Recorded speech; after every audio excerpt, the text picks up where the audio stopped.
How many times have you heard someone say, or how many times have you said, God just doesn't do that anymore?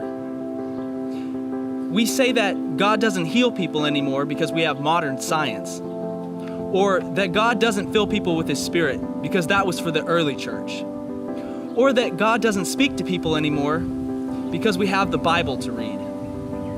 We have spent so much time thinking up things that God won't do, and yet we wonder why we see no power at work in the church. But the power is not going to be there if God is not there. And why do we expect Him to show up if we, created beings, are telling Him what He can and cannot do? Do you know why we limit God?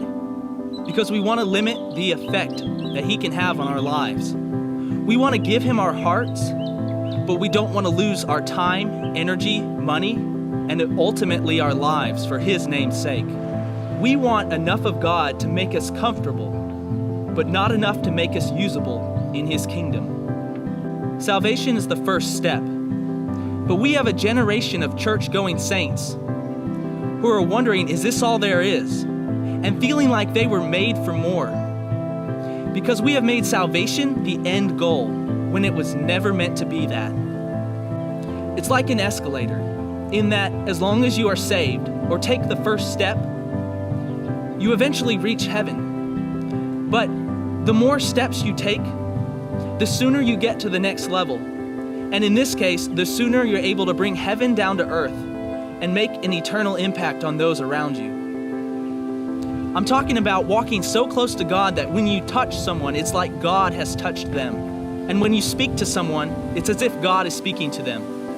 But we're never going to reach that point if we don't let God be God and we be the vessels. In John 14:12, Jesus says, "Truly, truly, I say to you, he who believes in me, the works that I do, he will do also.